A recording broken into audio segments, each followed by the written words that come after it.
I'm open for anything. Go time. Yeah. Oh. Like, dude, I got. I'm not one of those filter where no, you can't.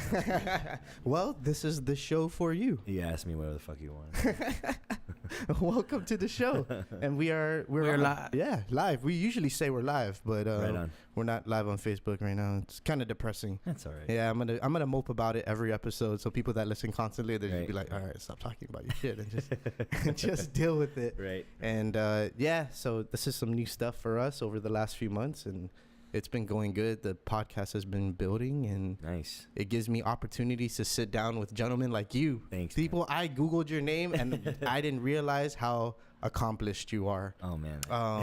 I want to know where everything starts for you. You know, Right. where were you born? Yeah, sure. Let's start from there. Start from there. Where were you Okay. born at? I was actually born in Germany. Okay. My dad was in the military at the time.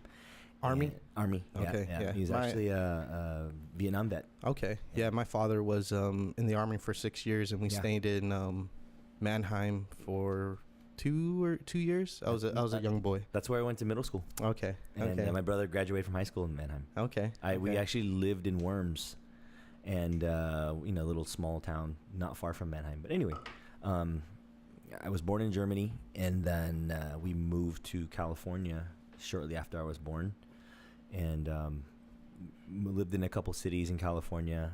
And then in '85, we moved to Seoul, Korea. You have any older siblings? Yeah, I have two older brothers. Okay. Were they born here on Guam? My oldest brother Jay was born here on Guam and then grew up in LA. Okay. And then my second brother Joe was born here on Guam, but we grew up everywhere. Okay. So your dad sort of joined the military at a young age, and Well, he joined the military at a young age, then got out, and then he Okay. joined the civil service. Ah, okay. So he was Okay. he was a government worker for many years and retired from right, and it's just as easy as an enlisted person to Right. just move from Yeah. different location to location. Yeah, he became a TD-wise manager, everywhere. so his ability to move around and explore and take us everywhere, it grew more. So yeah, in '85 we moved to Seoul, Korea, and we stayed there for 2 years, and then he had the opportunity to take us back to Germany, and we moved back from '87 to '89. Man, real So- like just traveling. Yeah. A quote unquote military brat, right? Totally, dude. I think I went to probably like 6 or 7 elementary schools. How do you think that changes a sort of a young kid Mm-hmm. rather than sticking to one school? Because I went to CL Taisano for Mhm. 6 years, Right. and that's all I knew. And then private school, and Guam's so small. But Yeah. moving from school to school to school, did it affect you in any way? Like having to make friends, like remake friends over again? It did. And It harder did. to stay in contact with friends Yeah, back then, right? But I think when you're younger, it's easier to adapt. I was in elementary school during most of those years, Okay. versus my brother who was in high school at the time and graduated overseas. So he went to 2 different high schools, 2 years in Korea, 2 years in Germany, and so that for him was different. It was like, and I saw that, and he was like, "Oh man, I wish we had stayed in one place." Mhm. So when I got into high school, we moved back to California after Germany again. And I told my parents, I was like, I want to stay here for high school and not move anywhere. But it's funny, though, because even when I was in high school, I went to 2 high schools because my parents were like, oh, we want you to go to De La Salle, the all boys Catholic school. Uh-huh. I don't want to go to that. I don't want to go to that. And that's so I was heavily into wrestling. I was wrestling since a young age. Okay. And then I started competing in high school. And then my team, my off-season team, was the De La Salle coach. So junior year and senior year, it made sense to go to that high school. Right. So I transferred. Sort of just gave you a scholarship, maybe? Well, no, it was one of those situations where, I transferred over and I went through all the heat of it being a scholarship, but I went there as a student. Oh, okay. But it was one of those things where I kind of, I I told myself, let's stay in one school, and then here I go to 2 schools. But Well, you got to do what you got to do, right? Right. And it seems like wrestling was something that you were the most passionate about. Yeah, it's tough because I was one of the top at the time in the 90s. De La Salle was football, and obviously it's known for football. Even had a big motion picture about football for De La Salle High School. Okay. And the wrestling program when I was there was smaller, and there was only a handful of us were like the top tier guys. And by the time I became a senior, I was definitely one of those guys. And my whole goal was to go wrestle in college. And then was it not long before the section tournament, or I think it was the section tournament, like right before the state tournament, I hurt my back in a match, like really, really bad. And I couldn't walk. I couldn't function that This well. is your senior year? My senior year. Yeah, that's tough. Dude, it was horrible. And then I remember the doctor telling me, you probably shouldn't wrestle anymore. I was like, fuck, man, this is... Were you getting scouted by any... Yeah, I wanted to go to Oregon State and wrestle. And it's funny because I had these opportunities to go wrestle there that were, put out to me. And then, I literally had to stop wrestling. And it was depressing. It was tough, And then I remember I'd gotten into Oregon State, and then I'd only applied to a few schools academically. I wasn't the best student. I was a good student. Around what year was this? 94. Okay. 93, 94. All right. And I wasn't the best student, but I was a good student when I was wrestling because it kept me in line, But I was normally wrestling even off season. So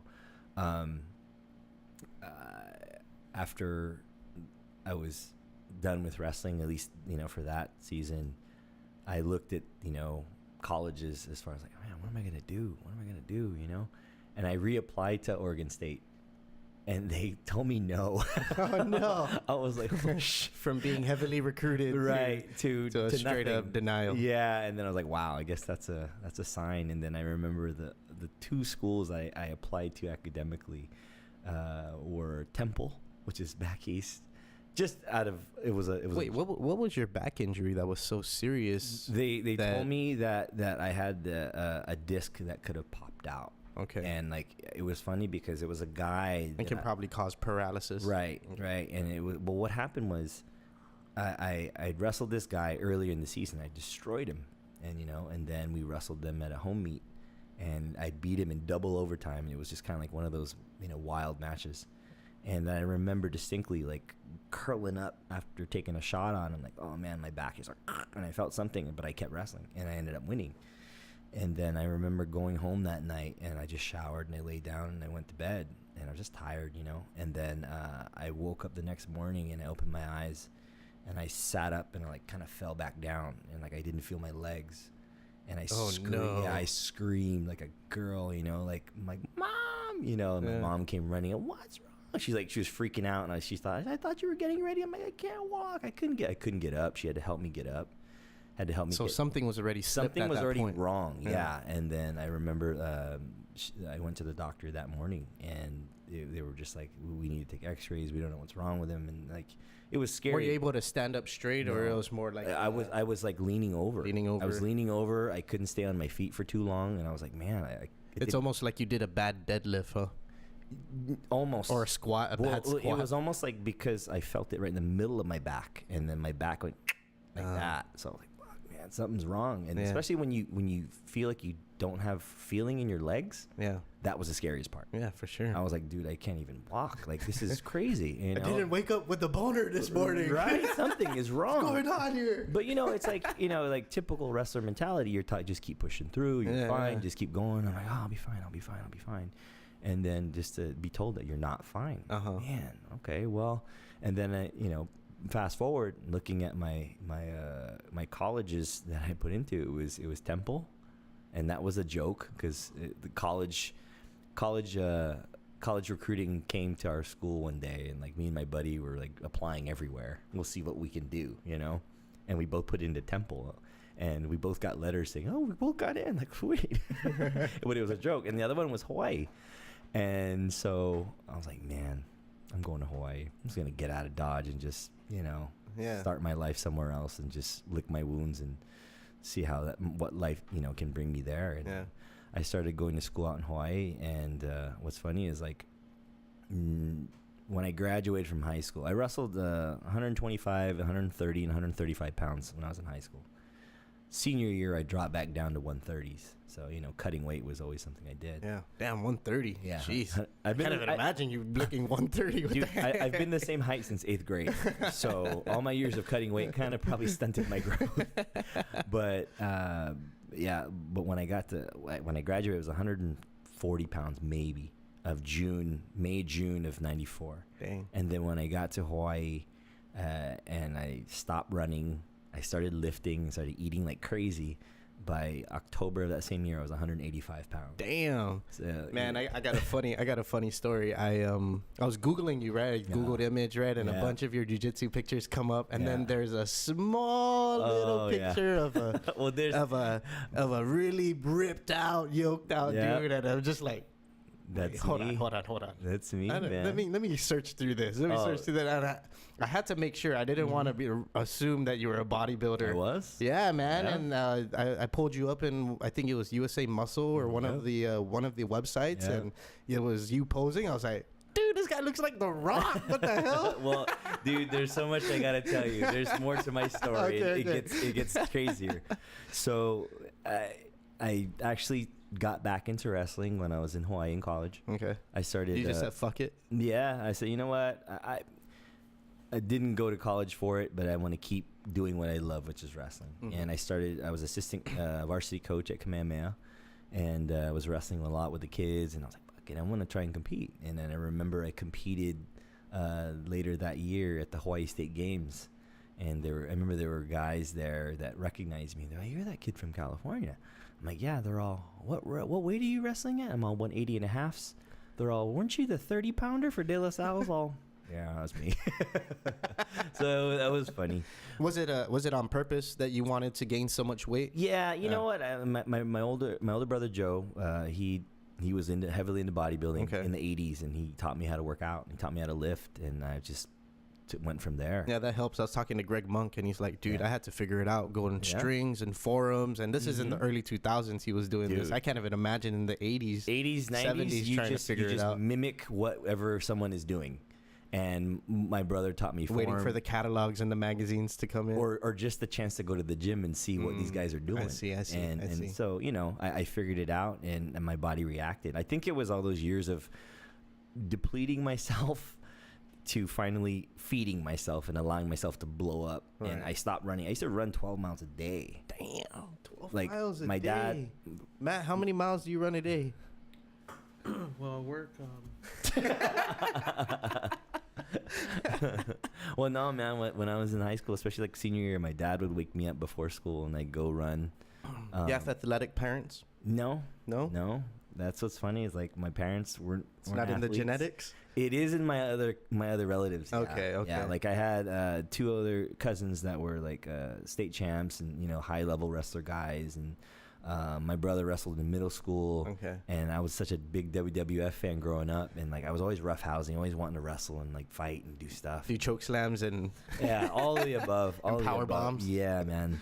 And so anyway, I was still wrestling, on a club team in Hawaii, and then moved myself back after 2 years back to California, and finished up college at St. Mary's, and I kind of dropped the wrestling thing for a bit and started, bodybuilding looks fun. That looks cool. Getting swole looks fun, and I really took to that when I moved here to move back to California. And then when I was 18, what was it that attracted you to it? Just watching myself change, grow, right, and the confidence growing, and right. Well, not only that, but just like I guess I experimented so many years with my body cutting weight to where I was like, wow, now I can actually grow. How old were you around this time period? When I moved back to California, I was 18, almost 19. And I decided, hey, I'm going to try a bodybuilding show. Okay. And I was working out at one of the old Gold's gyms and where my brother used to work out. So all his old bodybuilding buddies were there. And my brother had already moved here to Guam, and my other brother was in Saipan. And so I was like, all right, maybe I'll figure it out. And his friends were starting to guide me, like, hey, this is how you train, this is what you eat. And I was like, oh, okay, cool. And then, like, all of them were like, take your shirt off for a second. And they're like, whoa, shit, maybe you should compete. I was all right, I'll do it. So I remember I did it. Damn, I don't think anyone's ever told me that. I remember I did a contest that same year, and I won the overall title there. And I kind of got the bug. Yeah. And all of a sudden, one after the other, I was winning shows, and my body was growing. And then by the time... Yeah, dude. You want to pull up a picture of him real quick and see it? Dude, you guys will freak out. Go ahead and continue. Sorry, you guys will freak out how huge... Well, here's the thing, though. Like, my off-season, obviously bodybuilders, they have off-season. I'm sure when you talk to Greg, yeah. My heaviest was 285. Damn. Yeah, I look like a cartoon character. Dude. And then I would. But you would be like muscle and then sort of like fat. Yeah, it was all for lifting. And then I would diet down for 20 weeks, and I would get to 198 pounds to make my weight class. But then I'd fill back up calorie-wise before I step on stage to about 220 yeah, pounds. Man, that's what blew my mind when I was talking to Greg. Yeah. I was like, dude, it's a lot of work. Your body through some hell. Hell. Hell. It's hell. Yeah, there I am. Yeah, dude. Top left. Put us up on the screen, dude. Let everyone see this happening. Yeah, that top left picture. That's that's the money shot. Oh, you got it? Okay. Top left? Yeah, that one right there. Yeah, that was at the Nationals. That was my very last show in Atlanta. How old were you here? I was 22.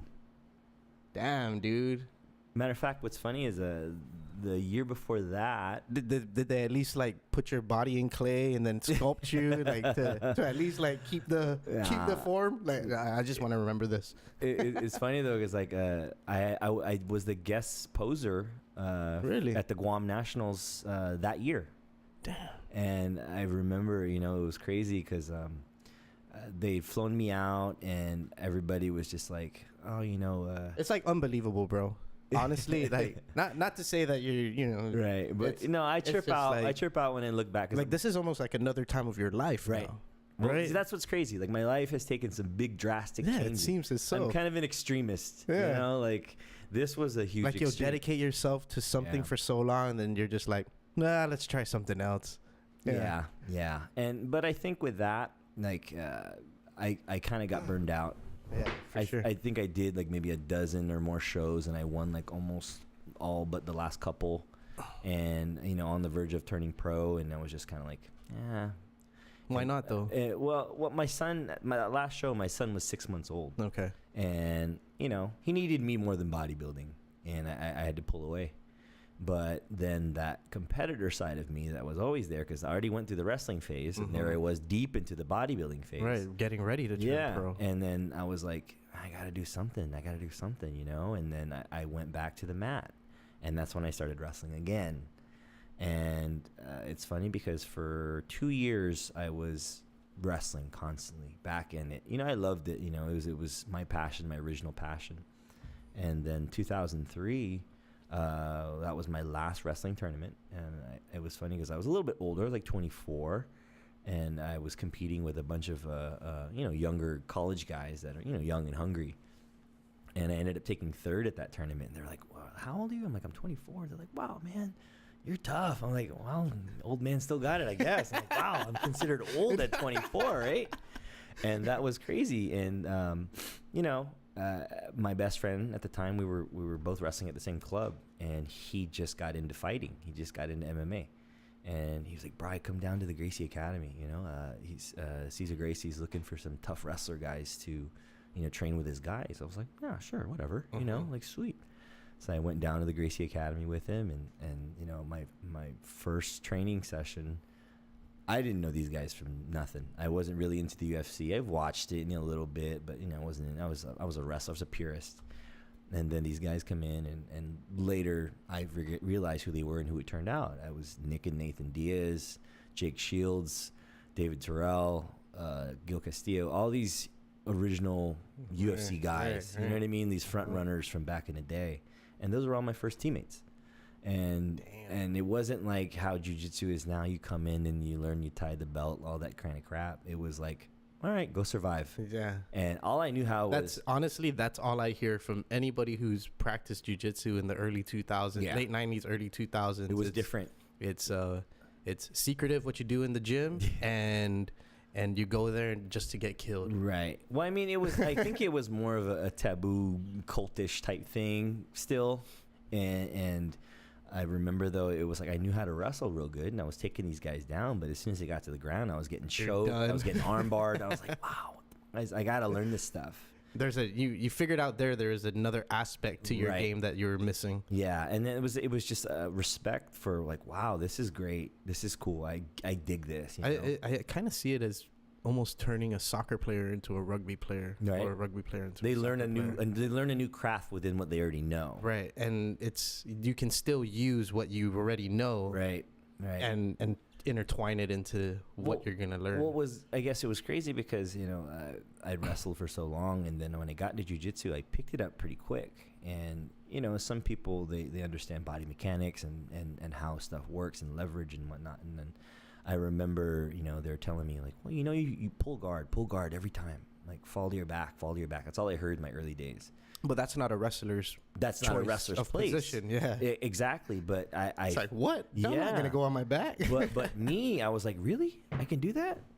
I can just chill? I'm like, sweet. So I started to do it, and I really started to figure out the bottom.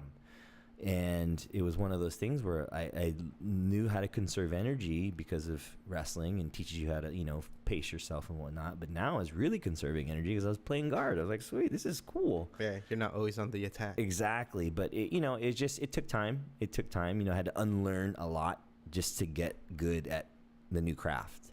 Unlearn wrestling, because wrestling teaches you one thing. It teaches you how to belly down. It teaches you how to stay on top in different positions and score. Jiu-jitsu was a whole new dynamic, and it was and especially in the early days, no one was thinking points then. No one was thinking like that. Mm-hmm. It was all about survival and old school Vale Tudo, or it was about fighting. It was about staying alive. Right. And this was right around the time I became a police officer also. So this is a whole, my life is taking some turns, man. Jeez. So whole new career. yeah. I mean, I was out of college. I was working as a federal contractor. Where does that come from, though? Where do you think, if you can sort of think back, and why you make such drastic changes? Is it sort of some sort of unsatisfaction, or? I think. Well, when I was younger, it was more like, all right, that job didn't work out. Let's go try this, And I think once I got into something, I gave it my all, and just not easily discouraged. Right. And if something didn't work out, keep trying, and then I think that carried on till later in life, and even now, So when I got out of college, I was working as an IT contractor for the federal government. Okay. And I worked a couple of different jobs throughout it. And then I was just like, I'm not a desk guy, And I'd always respected law enforcement. My dad never wanted me to join the military because, he never wanted his sons to go to war, just in case, Right. And so. because he's a Vietnam vet. Right. He saw what war is like. And so, but I was like, you know what? I'm gonna try this. I'm gonna become a police officer. And where'd you become a police officer at? The city of San Pablo, which is like a really rough city in the Bay Area, in California.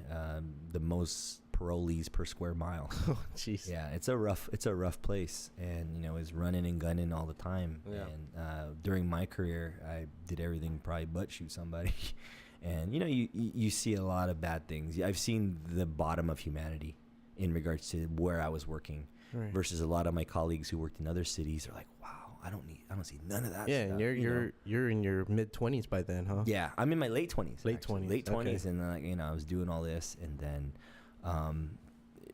it's funny because as I ended my my law enforcement career, I was trying to go to a different department, and it was probably the middle of the recession in the Bay Area, and it was bad. Like all these departments were saying they were hiring, but they didn't have any money.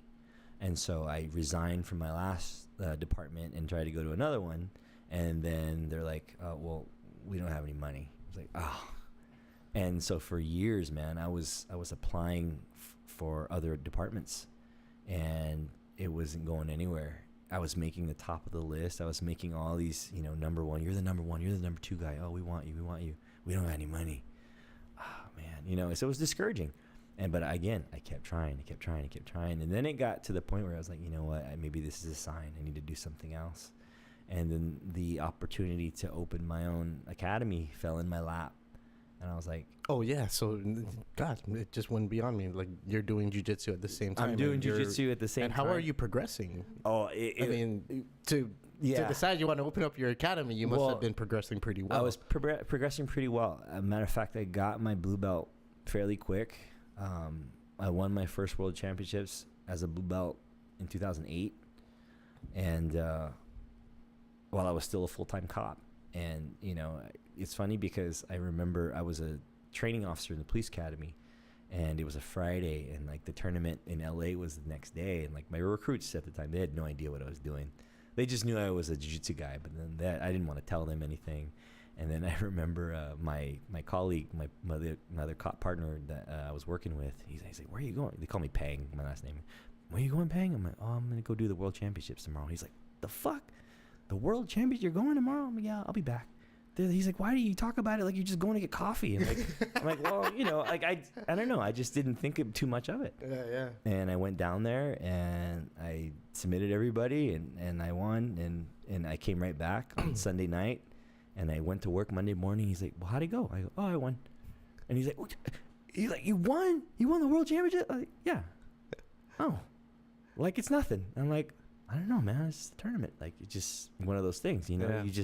And what's even funnier is, like, in those early days, because of how I started jiu-jitsu, like, talking about how rough and different it was, I didn't even know the point system going into my first Worlds. I just knew submit everybody. And that's what I did. So it was different, it was different then. Nobody came out alive. Right. It was just different. And then, again, shortly thereafter, I got my purple belt. And I was a purple belt for only a year, and I took that time to really... How often were you doing jiu-jitsu at this point? When I was a purple belt, I was training 2-3 times a day. Damn. Yeah, and like really, really fine-tuning my... So completely obsessed. Yeah. My purple belt was my obsession years. Obsession year, I should say, because that's when I was like, I gotta fix this. I want to fix this. I want to learn this. I want to do this. And it was like eat, sleep, breathe jiu-jitsu, and that's what I did, and I really, really took to it. But not knowing that it was going to turn into some sort of career. Right. Not knowing that. Interesting. Yeah, that's crazy. And then what's funny is like I said, I was a purple belt for a year, and all that time I spent, and then I got my brown belt. I remember I got my brown belt in July 2010. And I did the World Championships again in November that same year, and I blew everybody out of the water that year. And I was like, man, I didn't even think I could. I didn't even know I was ready. You know what I mean? Like you kind of second guess, and then I was thinking to myself, oh well, let's just go see how this goes. Yeah. Because the last time I did, I was a blue belt. I'm like, whoa, this is going to be a world of a difference at brown. But then that year as a purple, fine tuning my game, it really paid off. Yeah. And then I did it again the following year. And then I got my black belt in 2012. So all within this time. Within 10 years, you got your black belt. Yeah, just under 10, I got my black belt. Yeah. What do you call it? So I was really a competitor. That's all I wanted to do was compete. But at the same time, I was like, I got to think career too. How did this change your mindset about your injury, your back injury? I forgot all about it. No surgery, nothing. No, I never had surgery. I think, and that's what's funny. I think that's what also drove my bodybuilding career was to get my back stronger. So everything had its time and everything had its moment and meant something as far as what I was doing. And so I think watching myself heal during those bodybuilding years and then grow. I'm like, wow, I could do something with this, right? Yeah. And then, I got burned out of the whole bodybuilding thing. I'm like, man, I got to go back to the mats. And then again, oh, wow, maybe I can do something with this. Yeah. And then, so. It's very entrepreneurial of you. Well, I was, during those years, and this was the time frame of 2010 to 2013 or so, Mm-hmm. I had spent beginning half of that applying, trying to become a cop again, but still teaching jiu-jitsu at 5 different academies around the Bay Area. I was bouncing around like crazy, just learning the ropes of teaching. And that was getting better, and that was started to become easy for me. But like just commuting around and learning to get a rapport with people, that was something new. Not to mention the lifestyle change from, I made a lot of money as a cop, like a lot, to go from making like, and there's a lot of hazard pay there, right? I mean, to basically go from making 6 figures to peanuts, Yeah. So I was hustling hard just to make ends meet. Right. And it was a complete lifestyle change. I remember I had like 2-3 cars when I was a cop, and then all of a sudden I had one little bucket, and I was just like, wow, you see yourself change, in other ways. And then I remember when that opportunity to open my own school fell in my lap, I jumped all over it. I was like, let's do it. The cop thing's not happening. I need to do something. Someone that offered you to open it, or is this something? Well, what happened was, and it was such an interesting little way it went about, because I was supposed to open a school. We found a place. A business partner of mine that I no longer have. He found a place for us, and he was like, "This is perfect. This is perfect." And 2 weeks before we were supposed to get the keys, he texted me and said, "I can't do this," and backed out. And I was like, "You motherfucker!" And I told a mutual friend of ours, I'm like, "Don't ever let me see him around the gym ever, because I would kill this dude." I never saw him again. But that was like a real punch in the gut. Like, man, I felt like I was that close. Yeah. And so I was working at one gym, and a buddy of mine who was a CrossFit trainer, he opened up his own CrossFit gym, and it was in the same town. And he called me one day. He said, "Hey, Bryant, come down to my gym today." I was like, "All right, I don't want to train CrossFit, but okay." And so I went down there, and he's like, "Let me show you something." And we go back into another room of his gym, and it was a room that was all matted out, from wall to wall, and it's probably maybe 900,000 square feet. 900,000? No, 900 to 1,000 square feet. No, yeah. I was like, damn. I think.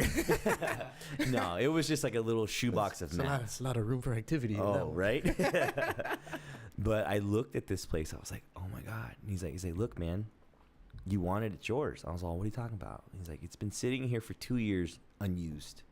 I go, he's like, "Well, what's the story?" He's like, "Well, the owner of this particular portion, he created this for his own use for martial arts, and then his wife said, 'We're moving back to Florida.' So he bailed and just let that room just sit." He's like, "The mats were brand new, and it was just collecting dust." I was like, "No way." I'm like, I'm going to do this. I'm going to do this. And then I jumped on that window. Yeah. And I remember giving my 2 weeks notice at my old place, and I cut ties with all the other gyms that were far away. I was like, all right, just the one that's close to home, I'll still teach there. And I remember giving my 2 weeks, and I opened the doors. Well, actually, I walked out. My very last day, I remember walking out, making the social media post, "Tomorrow, opening, blah, blah, blah, blah, blah." Boom. And how did you feel? Scared. Yeah. It was the biggest risk I've ever taken. And of all the things that you've got into before that. Yeah. But this was like, I think part of the mentality growing up is like, my parents are like, "Well, you need a job, you need this, you need that." Being your own private entrepreneur, that's not within the cards, Right. And I think that's sort of ended towards the later 2010s. But a lot of us, even here, is like, go to college, leave island, go to college, get a good job, buy the house, raise the family, the American dream, right? Right, yeah. Right. And then at first, my family was like, "You're crazy." And then they're like, "You can do this." I'm like, "I can do this," And I remember I was, the night before I opened, I was, cleaning up, getting everything's ready, and I'm just like looking around going, "Holy shit, what if this doesn't work? What if I fall flat on my face? What if what if nobody walks into the door?" And some of a good portion of my old students from these other gyms, they all walked in, and immediately I had 30 students. Damn. Yeah. First day. But it was one of those things where I was like, oh, thank God. Thank God. I also have to close this up 5 minutes after I opened it. Well, it's like, you stress because you're like, man, I just got to pay rent. I just got to, make ends meet here and hopefully break even. Mm-hmm. And it worked out great. And I was there in that location for a year. And we outgrew it. And then I had another connection with another friend who owned another CrossFit gym. He had a space. And he's like, hey, I'll sublease this space out to you if you want to use it. And I was like, sweet, a bigger gym, more space, let's do this. And we went in there, laid everything out. We did it all within like 1 day or something like that. And like the move and the transfer, it was all done in 1 day. No way. Yeah, man. And we opened up for business that Monday. And it was crazy because even then it just kept growing. It kept growing. And so by the end of that, mind you, I had been competing like crazy. Mm-hmm. I had won my 3rd world title. I was a black belt now, and you got some notoriety under your belt. Yeah, and I was competing all over the world, literally like Rome, Japan, all over the United States. These were paid. Well, some of them were super fights where I was getting paid, but a lot of them was, especially if you want to be a competitive black belt, you just got to get on the scene, just and joining tournaments and just compete and just compete. And so I'm traveling and I'm bouncing and I'm competing, but I'm still doing my business. So this is all within the last 5 years. You've been really hustling, like running a gym, but also because looking through your social media, I see you going to Germany. Yeah, Florida. Yeah, I mean, dude, jiu-jitsu has taken me everywhere, and everything that you didn't think it was gonna do, right? Right. When I joined 3 months ago, I told my friend that. I was like, he goes, "How was your first day?" I was like, honestly, it was everything I didn't think it was gonna be. Right. This is just like basic stuff. Right. I can't even imagine at a world class scale. Yeah. And now traveling and jiu-jitsu just brings you places you never thought. Well, that's what's a huge blessing, I guess. Like I look at everything I've done, and I still have stuff to do. I'm going to North Carolina next weekend to do seminars for the troops. And it seems like you're heavily involved with the veterans and trying to get disabled veterans and stuff like that. Yeah, I do. Well, aside from the veterans, I do stuff for autism, which is something I'm huge about. Cancer, AIDS, homeless, you name it. I've done fundraisers for all of these things, and I guess the more I've grown as a martial artist, I've learned to give back more. And my instructor, he taught me, he's like, look, you've been a public servant for most of your adult life as far as like career-wise. Mm-hmm. As a cop, you serve the people, right? He's like, you were a uniformed police officer, you serve the people. It hasn't changed. You're wearing a different uniform now. You're still serving the people. So why not do it as best you can? So I was like, ding, And another good black belt friend of mine who we have done many seminars together for autism and even for the veterans. He told me and a bunch of friends, he's like, you don't need to be a black belt to make a difference in people's lives, but it helps. But it just made sense. I was like, man, that's pretty profound, And so I think everything that I've learned all through these years is the more I can give back. Even if I don't have a dime, at least if I can help somebody through a tough time in their life by way of what I'm doing. So why not try my all, And, they always say, like, your talents are your gift back. Mm-hmm. And that's what I try and do best. Yeah. So, but I mean, like I said, within all this, man, like I'm into my 3rd location now into my academy. Really? Yeah. Wow. And because we outgrew that one. That big space that you post up on? No, the second one I was talking to you about, the CrossFit gym, because after a year there, another space fell in my lap, and this is about 3,000 plus square feet, and man, that's huge. It is. That's like a super warehouse. I think that's the size of Ambrose, if I'm not mistaken. I have 2,900. Almost 3,000 of just mat alone in there now. I have over 300 students. 300 students? Yeah. So to think back, my first year, 2014, I had 30, and now here I am. Yeah, and How do you manage that great amount of students? I mean, I know they're not coming all at once. But no, thank God. Yeah. It's do you sort of become maybe like you show up to certain classes? I show up to all of them. Oh, okay. I have a 5 a.m., a 6 a.m., a noon. Kids classes we have are at 4 and 5 p.m. and then the adult classes of the day are 6 and 7 p.m. So I'm there for all the adult classes. My brown belts teach the kids classes now. I used to teach those too. And then I just got too worn thin. Mind you, my son's 16 now, so it's like, life has changed dramatically. Yeah. But, I'm there for about 90% of the classes. Nice. And now within my team, probably about half of the guys are guys I started from white belt. And now I have black belts that have joined my team that asked me to be their teacher. So it's pretty cool, man. It's definitely a humbling, rewarding feeling when another black belt comes to you. Yeah, you got your stars on your chest, and right, they're seeing the stripes, and they're like, damn, I want to be under this guy's wing. Exactly, and it just means a lot. But what's cool is, like, I'm here now, like, on Guam, and it's like, I don't have to worry because I know my crew will handle it when I'm gone. Yeah. I still do business. I answer my emails when I'm here, wherever I can. But the machine is still going. The boat still moves, even though the captain's not there. Yeah. But again, I think everything I've put into jiu-jitsu, it's given back tenfold, and the best I can do is just keep trying and keep learning more and keep giving back. Yeah, it seems like jiu-jitsu has really altered your mindset of how you look at life, and that's what I've noticed about a lot of jiu-jitsu practitioners. Mm-hmm.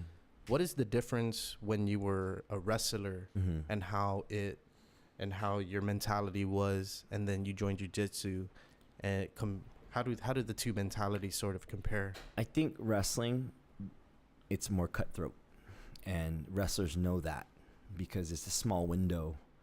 If your dream is to step on an Olympic stage or even in a college NCAA, tournament level, your window is small. Yeah. So to be the best, it is literally a dog-eat-dog world, and the cream of the crop will pop up, and those are the ones that make it. And then there's an even greater... Pretty much what MMA is.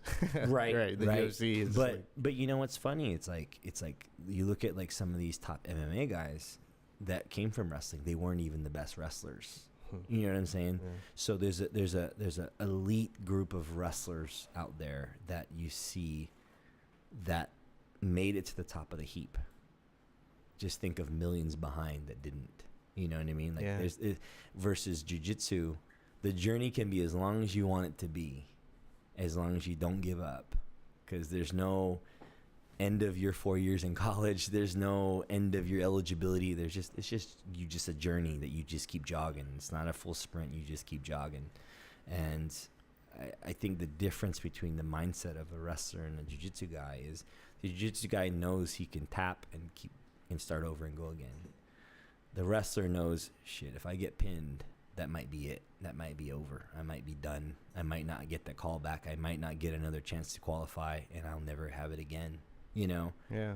And so it's more of a mainstream, streamlined kind of career than jiu-jitsu. Yeah. I think like a at your pace kind of school, right? Right. Like, right. Just exactly take this test. Take it as right. As long as you want to take it. Exactly. No pressure to no pressure to be the best at it. Just don't quit.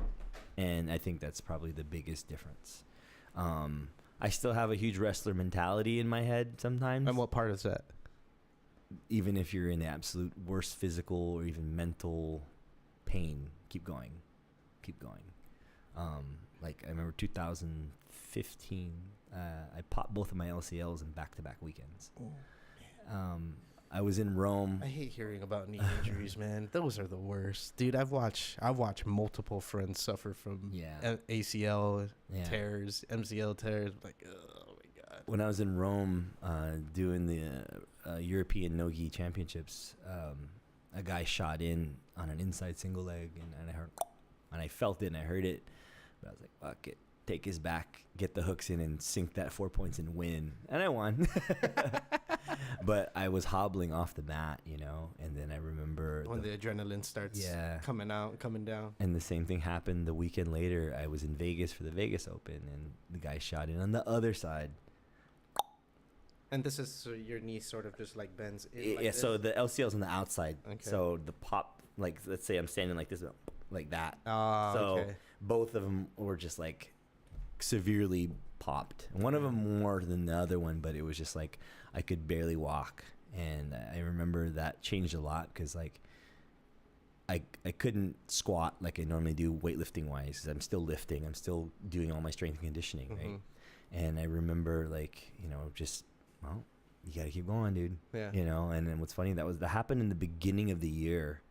And I think I did like 18 more tournaments after that. I just kept going. Yeah. I never went under the knife. One of my purple belts is my doctor. So he's like, let me see what you got going on here. And he like checked me out. He's like, dude, you could probably go under the knife on one of these, but I know you're not. And I'm like, nope, not happening. And so I rehabbed myself. Go do some leg exercises. No, you know what? I looked up every possible thing I could do to not only help ease the pain, you know, diet and supplement wise, swelling, whatever it may be, but then also like, how can I rehab myself in the water? And that became huge. Learning water exercises to help get through the pain. Yeah, man. I have a pretty bad shoulder injury right now, and just aggravated over the years. And I don't want to get surgery on it. So I was really trying to figure out. I was like, damn, I wonder if there's like little rubber band exercises that I can do, or go in the water and just. Yeah. So even when I go to the gym, I lift lightly on it and just try to strengthen the smaller muscles, because I know it's probably weak. That's why it's injured in the first place, right? Well, see, back to my wrestler mentality. When I was still a cop, I tore my right pec muscle in a fight, and it was a really cold 2:00 in the morning in the wintertime, and the call for service was a drunk man pounding on the windows of a convalescent home. And I went there, and it was a frequent flyer. This guy always made trouble with the police, and he saw me coming up, and I got out of the car, and, you know, the car was nice and warm. I was like, oh, I gotta get out. It's freezing. And I got out, and he's like, fuck you, Officer P. And I was like, damn it. I'm like, let's go, man. Let's go. And he was sitting there still banging. I'm like, quit banging on the windows. And next thing I know, he turns around, he swings at me. I move, and when I popped, I punched him, knocked him to the ground, and hooked him up.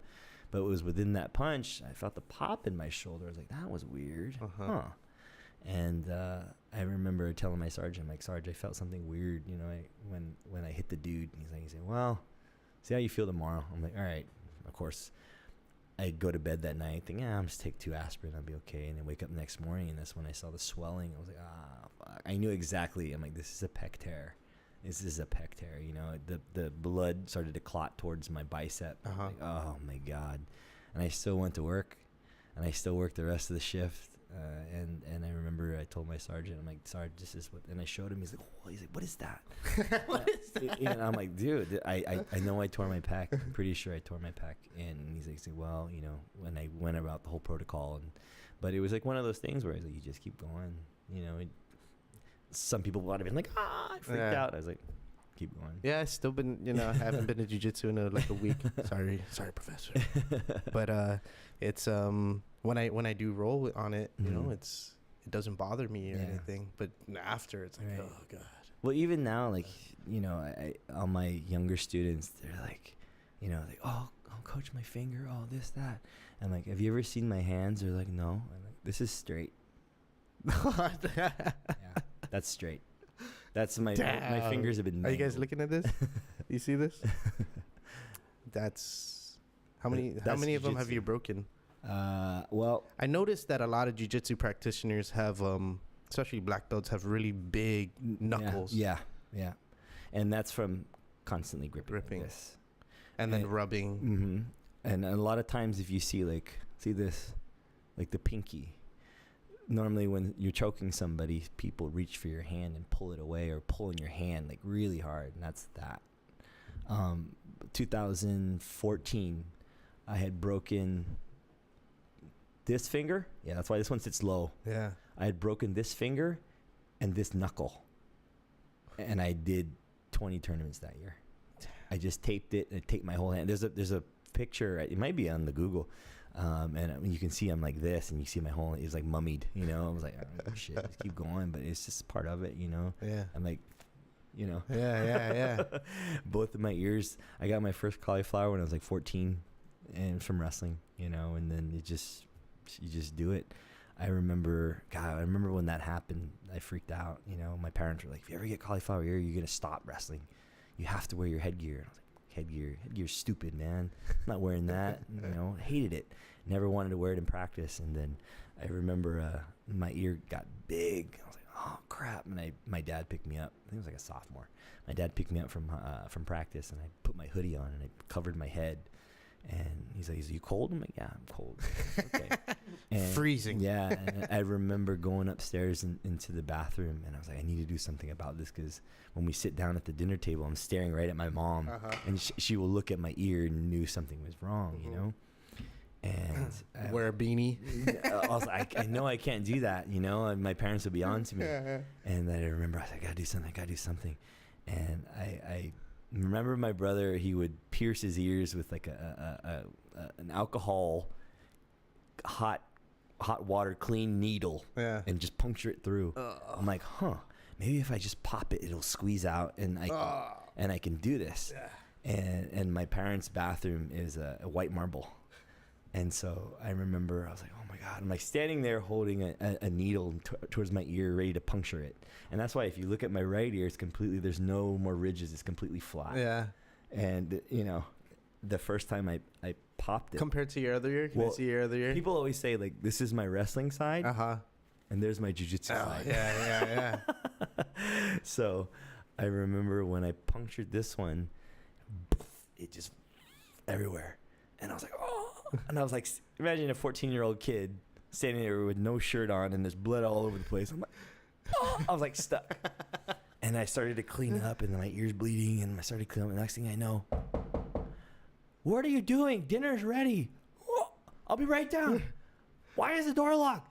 I'll be right down. Mommy's got a shower. And I was like freaking out, man. She's like, well, hurry up. I was like, okay. I was like, fuck, what am I going to do?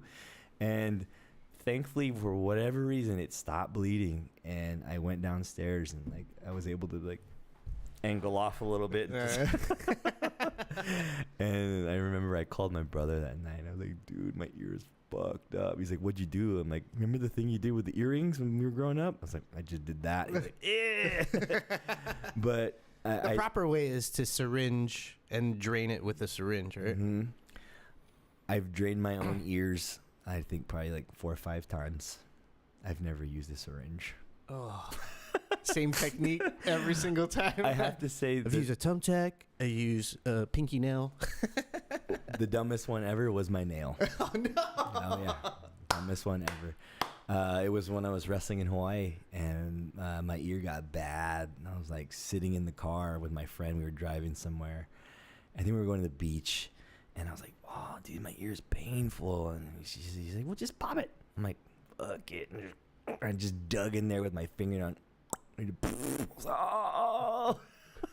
Oh my God. Yeah, stupid. Is there any way to prevent cauliflower if you're doing it for so long? Because I've seen some black belts and they have none, very minimal or none. Yeah. Well, you know what's funny is like people are susceptible to it based on either how they train or even their body. I know some black belts have been training longer than me. They don't have a speck of it, but I know some guys that have worse than I do, and it's just some people are just different. You know, like how their body reacts to damage like that, and how your body takes care constant friction, right? And that's just cartilage. Yeah. And I have to say that, you know, it's probably the best thing for me that ever happened to my ears, because now I don't feel nothing. Once in a while, I'll get a new. Someone can't come and desk a ear. You can sit there and like wrench on my ear. It doesn't matter. It doesn't feel anything. But once in a while, I'll get a little tiny new pocket of collie in there. I'm like, ooh, I didn't know that's possible. You know, like in the middle of conversation, like, right? Oh man, refreshing. You know how many conversations I've had with non-jiu-jitsu people, and they'll just sit there and like, they'll just zone out on your ear. Matter of fact, I remember when I was a rookie cop and I was sitting there in briefing, and one of the cops was sitting right across from me, just like you are, and he's like chewing his gum, just staring at me, and he goes, Pang, I didn't know you were a wrestler. And he's like, shit, that ear's fucked. I'm like, yes, sir. He's like, I ain't messing with you. But, you know, it either becomes a conversational piece for some or just kind of like or like a bizarro piece. Yeah, or you're just weird. Yeah. Or maybe there's something wrong. Matter of fact, it's funny. I just got my hair cut yesterday at my cousin's place. Well, now with the popularity of jiu-jitsu or wrestling, it's kind of like a... It's more accepted. Accepted, right? Yeah, people see it now. They, oh, that guy must fight or something. Yeah, you know? yeah. But I was just getting my hair cut yesterday at my cousin's place, and she was going around my ear, and she's like, I'm like, just touch it. And I push my head. She's like, gross, Brian. I'm like, it's fine. But, you know, it's just part of it. But, you know, people take pride in it or for whatever reason. I just see it as just part of the art, part of the sport. You do something for so long. That's your journey. Yeah. Tell stories. My ears have been in art pieces before. Really? Yeah, they've been in. Kind of just like molded it, put a clay mold over it, or someone drawing it. One of my students is a photographer, and he did a whole collection of all of us on the team that have bad ears, and like there's like a dozen of us all lined up, and like each head is turned, and you know you see they're all different. But you know, it's like they all tell a story. Yeah, you know, it's like one of those carved boards from Palau. Right. Exactly. But you know, I again, it's just part of it. Like my bad knuckles, my bad hands, my injuries that I have from it. It's all part of it. But I think you know, my good friend Kurt Osiander, he said, he's like, jiu-jitsu guys don't have injuries; they have small handicaps. It's true. Yeah. It's true. Makes sense. You know, like little things that you have wrong, like that shoulder of yours. If you keep rolling, you just wait. So I don't know. It's just part of it. It's just part of it. But like I said, I think part of my upbringing in wrestling just tells me to keep going. So yeah, it seems like you got that really killer instinct and drive. Yeah, I mean, geez, you won 3 world titles in no-gi, right? And then one pan title in no-gi as well. But you know, again, it's just one of those things where an injury is just something that can hinder you real quick. Oh, yeah. Long term, maybe if it's really bad, but you know, if you're in the middle of a match or a fight or whatever, you don't think about those things. Yeah. You ever think about why you were so successful in no-gi in compared to? I think my wrestling stems back, you know, and it carried over quite well. But it's funny because it's as much as I've won like big accolades in no-gi, I've won a lot of titles in the gi, and I really enjoy the gi.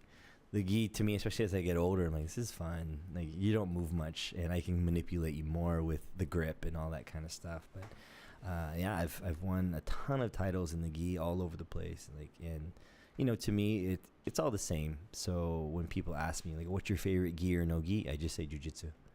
I don't care. You know, like, you know, you see some people out there that are real, you know, pro. Oh, I'm no gi. I'll just do no gi. Or and then you got these guys. Oh, I just do gi. Like me, I just did jiu-jitsu, so it's all the same. To me, it's all the same. So, how do you think social media or like just technology has changed the game of jiu-jitsu since you started? Access to information has been the biggest change, and the ability to reach across to a more worldwide, you know, level now is the thing. And it seems like sharing moves and sharing technique is more accepted. Yeah, than absolutely. What I've heard it was. Yeah, well, it's funny because back in the day, it was like, dude, I got this videotape.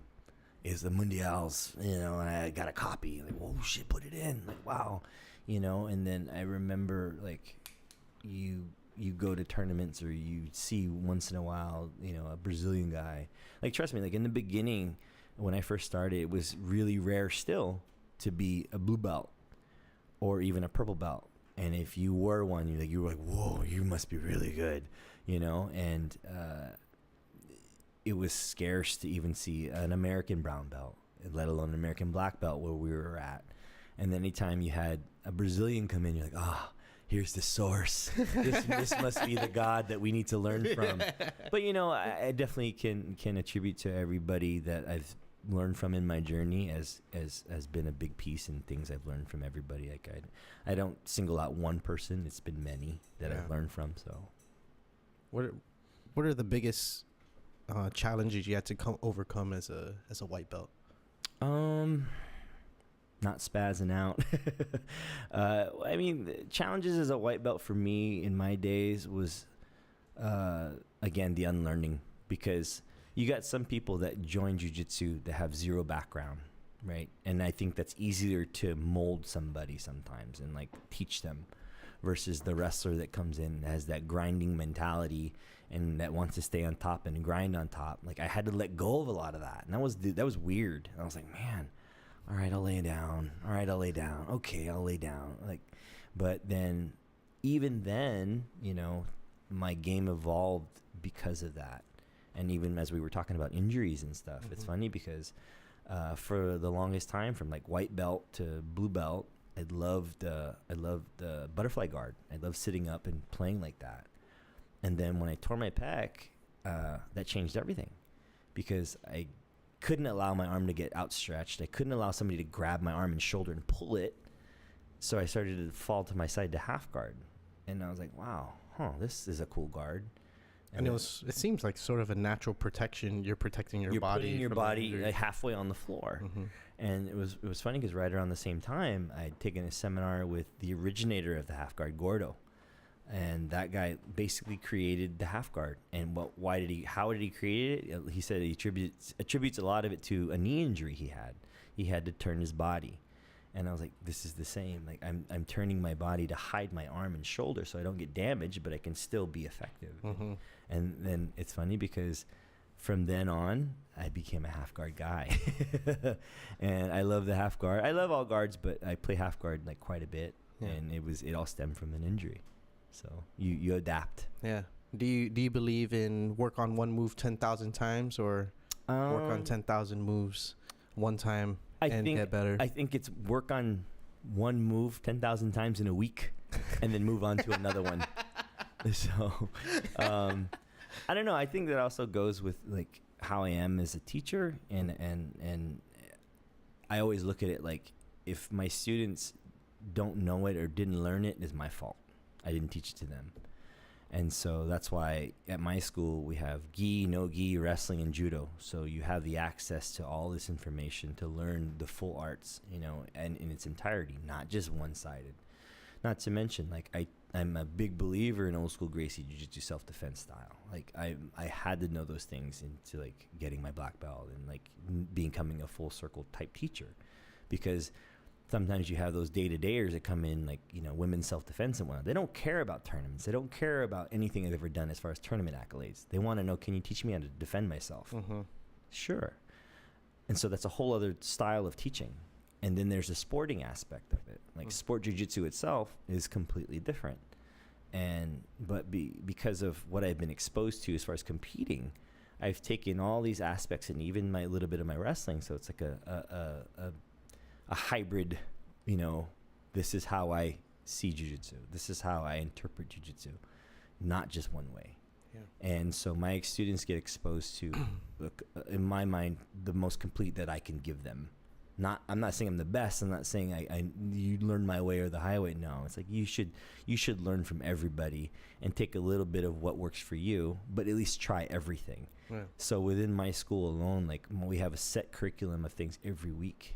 And it's, like I said, one move 10,000 times, and then the next week it's a whole other movement. You know what I mean? So my team learns systematically that way. And again, I felt like that's one of the best ways someone can learn. Right, and it helps that now we have technology too. So right. Now you can go on Instagram and watch a move. Yeah. No, you can bring it to class. You can sit there on your phone all day and learn a whole generation of movements. But, you know, I think I discourage that from my newer students so they don't get confused. Because trying to watch too advanced movements for their own They're like, oh, trust me, I've had students ask me, Coach, can you teach me how to do this? I'm like, sure, in a couple years. Because they don't comprehend. Master Chifu doesn't think you're ready. But it's like, you know, it's like trying to teach a 5-year-old, oh, hear me teach you algebra. You're not going to get it. You need to learn how to go 1 + 1 for a little while. Right. And it's the same thing. But, you know, I always appreciate students' enthusiasm to want to learn. But I always tell my students, especially the white belts, I'm like, it won't impress me if you're sitting there subbing everybody, tapping everybody out in the room. It will impress me when you're learning how to defend yourself out of bad movements day after day. So if you're going in the room and you're a white belt and you go roll with like a blue belt or a purple belt and they're hammering you, but they didn't tap you once, I'm impressed with that guy. I'm not impressed with the white belt that's going to tap out all the white belts. That's inevitable. That should happen. Right. But the white belt, that's it's a 50-50 at that point. Right. We're going to roll the dice and see what happens. Yeah. But for the white belt to go and survive with the blue, with the purple, with the brown, and heaven forbid he survives with the black belt, or especially a brown belt, good luck. Yeah. But I've seen it. I've seen white belts hang, defensively with a purple belt. Why? Because they knew, and I told them from, beginnings, like, you need to be proficient at defense, period, for a while, and then you'll figure out offense. Yeah, and that's what I've sort of noticed too. Is I've rode with probably every belt so far as a white belt, and you can tell the philosophy that changes within them, and then the amount of strength they use as they get back. It's like, all right, I don't really need to. Let me just kick you over me real quick. Yeah.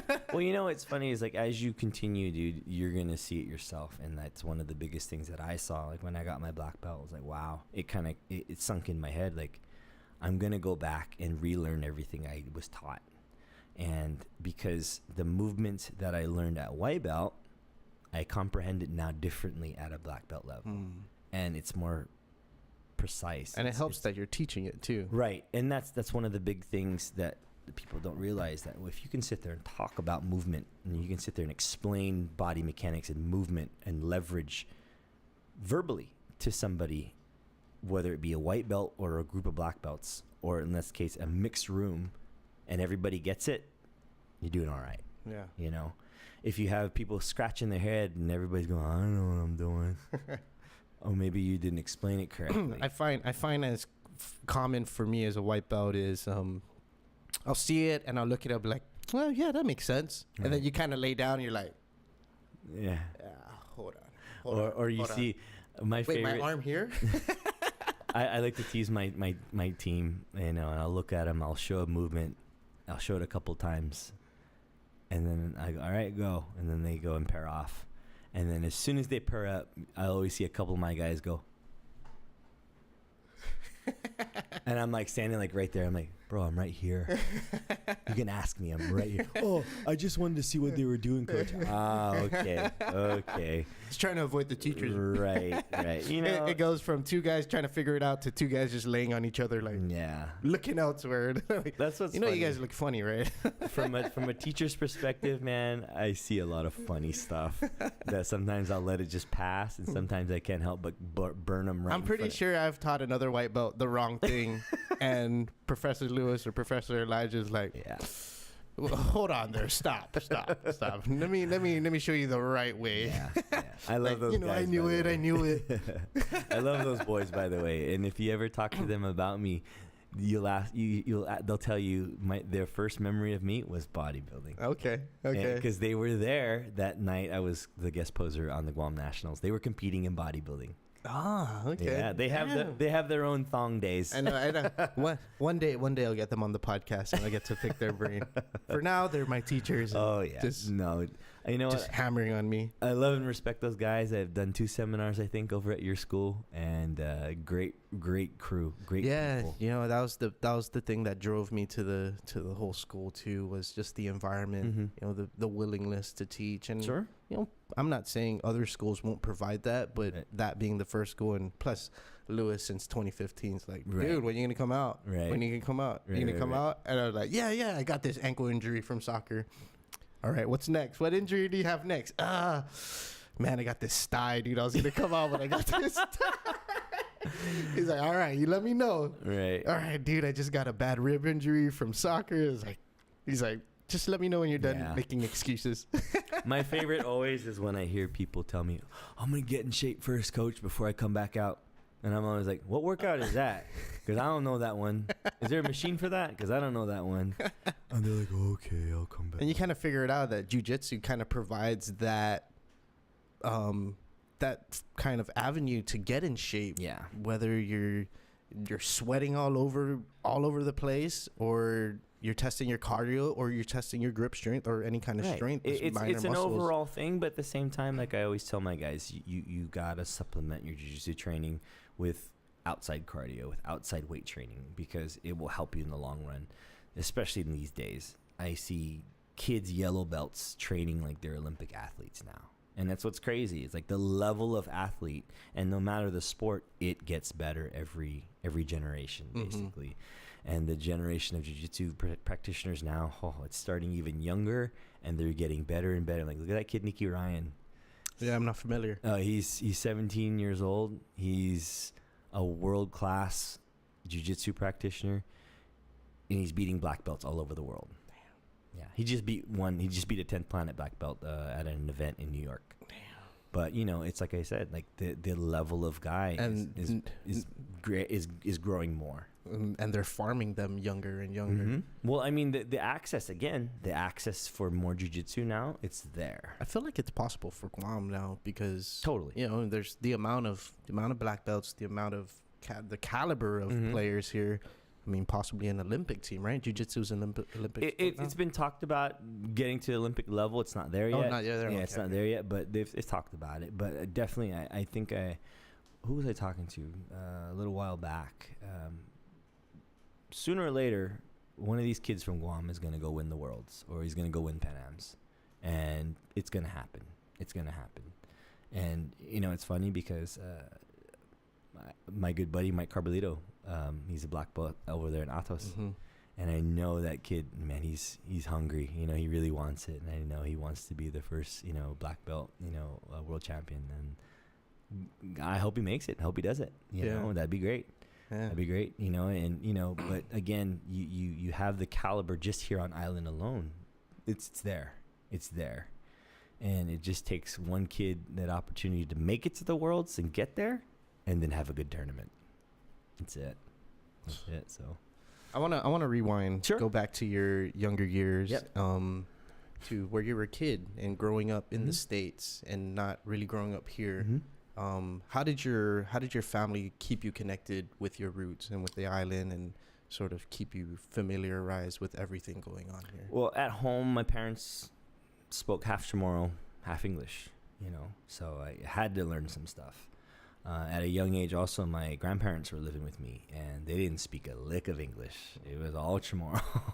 So I remember early elementary school days, I'd come home and get dropped off from the bus, and my grandma and grandpa would be home, and no one else was home. And I'd like, man. I'd be like, hey, grandma. Oh, what, boy? That's probably the only thing she knew in English, and everything else was in Chamorro. So I had to learn, it's time for you to eat. I remember hearing her say, come and eat, or I'd ask her, mangi si mommy, and she'd be like, oh, gaigi tenda. I was like, okay, she's at the store. Got it. Right. And then, little things, and I was like in third grade, but, it's just, I was connected on that level. But then growing up, my parents would bring us to Guam probably every year or so, so I'd always see my cousins. And became very close with them. A lot of them moved. Brian's coming from the States. Tell him to bring malasadas from Hawaii. But even still, like, a lot of my cousins would come and visit us too in California. Matter of fact, when we were living in Germany, we had a huge family vacation. Like probably 20 or so of my cousins and aunties and uncles. They all flew to Germany, and we had a big family European Chamorro vacation. Nice. So I remember we went to like Switzerland, we went to Italy, but we did it all as a family. But I always had that strong sense of where I was from and what my family and culture was all about. Right. So there was no real disconnect. No. And that's what's funny. It's like, even though I grew up in the mainland, I always had my roots back here. And now, even as I get older, that's my plan. I want to move here. I want to retire here. I want to stay here. I want to be here. Just because I felt like, the States is like, it's good. But when I'm here, like, I'm more at ease. I'm just kind of like, this is how I always want to feel. Yeah. Versus it's go when you're in the States. But I don't know. But again, my upbringing, it was never disconnected, even if we lived overseas. Yeah. So.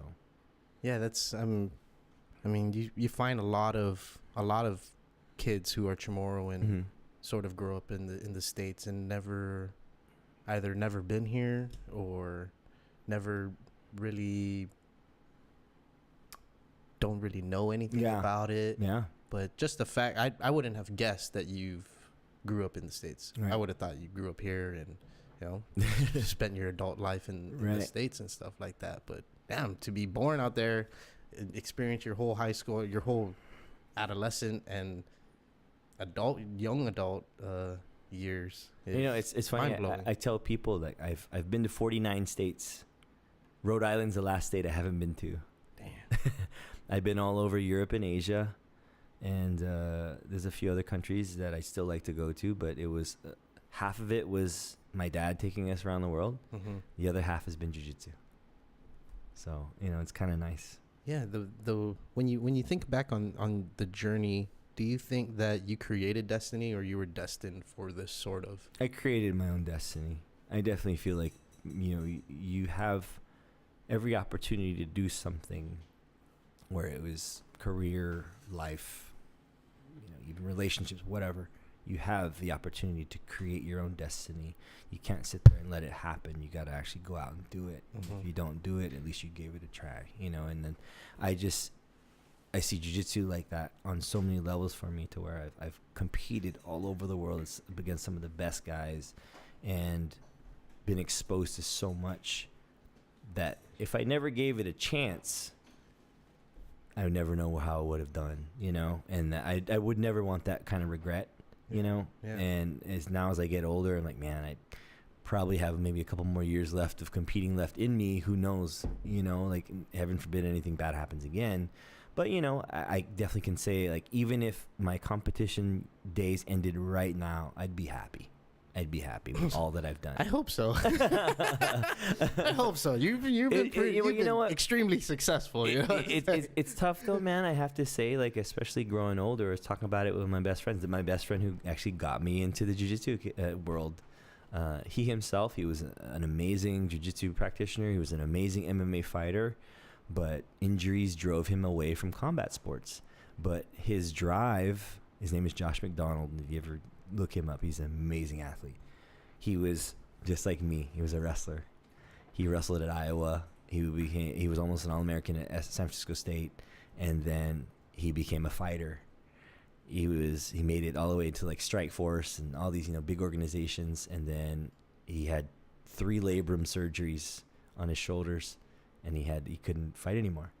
And now he's a world-class road cyclist. Yeah. You can reinvent yourself. Yeah. You know what I'm saying? Yeah. And I think that, to me, also is something that I find myself, like, when you're like, wow, you've taken some big drastic changes. And I think it was just all about reinventing myself. Not necessarily changing who I am, but I'm going to try this, and I'm going to try it. I'm going to try it with all I got. And again, that stems from my wrestling days. And I remember my dad telling me, he's like, you're going to do something. You're not just going to sit around and be a bum and do nothing, like party or whatever. My older brother party. He was Frank the Tank. If there was a guy that was Frank the Tank, that was my brother. But he was like, you're going to do it, and you're going to do the best and be the best at it, or at least the best that you can try to be. And that's why I wrestled so hard. And, you know, if I can maintain that even till now, right, the best thing I can do is not stop trying. Yeah. Mind blown, Bryant. Dude, this is, I mean, I feel extremely honored to be. Thank you, man. No, I'm honored that you asked me. Thank you. Like sitting in front of you and hearing your story, right? Because it's just not a unidirectional story. Yeah. You literally had to take zigzags in your life and work with it and play with it. And I think it has to stem from self-confidence. You have to be able to have some sort of confidence in yourself to be able to make jumps, to be able to take that risk or take that first step without knowing what the next step's gonna be like, whether it's gonna be a long jump or a short jump. Well, I think mindset is huge, and that mindset for me has always been optimistic. Right. And I've tried my best to be an optimistic person throughout, not only with my family but with my students. And, you know, if you don't have that type of optimistic mindset for anything, you'll fail constantly. But that's okay. as long as you keep going. Some people will try and fail and will never try again. Right. And that's the difference, right? That's the difference. And I think that's one of my biggest, maybe it's a gift and a curse, I don't know, but man, I never stop trying at what I do. And that's what I was going to tell you. It's like, as I get older, it's been difficult because having been a competitor since I was 13, you know, and now I'll be 42 this year.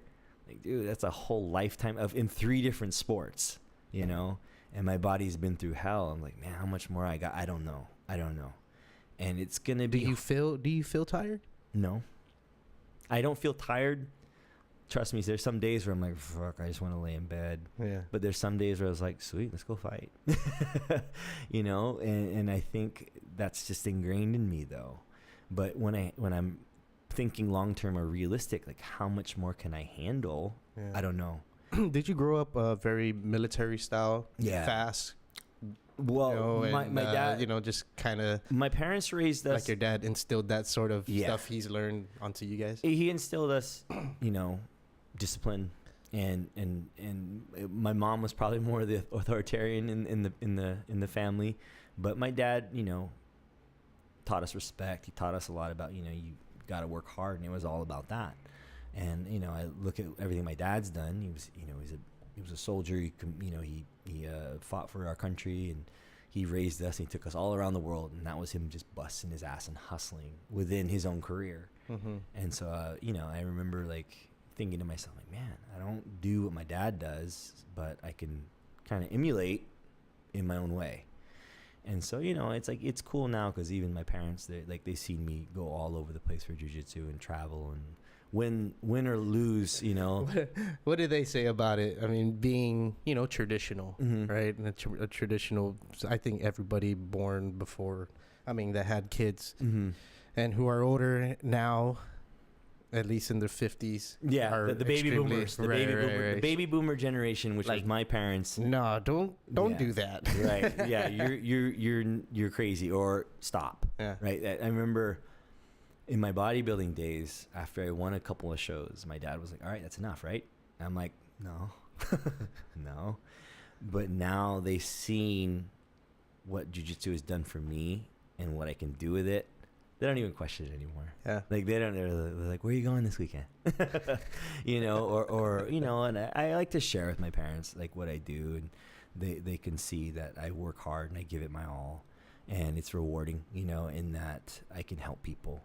And, you know, and especially like with my dad being a vet, you know, when he, like my school is one of 3 that's certified by a company called We Defy Foundation, and that's certified through the VA. Okay. And basically, if a disabled veteran were to contact the company for a safe haven for martial arts, they would send them to me. I've had a couple of students already like be sent to me. And it's basically, you know, using jiu-jitsu for a method of therapy. Right. And how do you think that works out? It works really well. I'm heavily involved with the VA as far as the We Defy Foundation for vets, and also a company called Mission 22. And that's what I'm going to do next weekend in North Carolina. It's for Mission 22. Mission 22, again, is another facet of helping disabled military vets through jiu-jitsu and martial arts.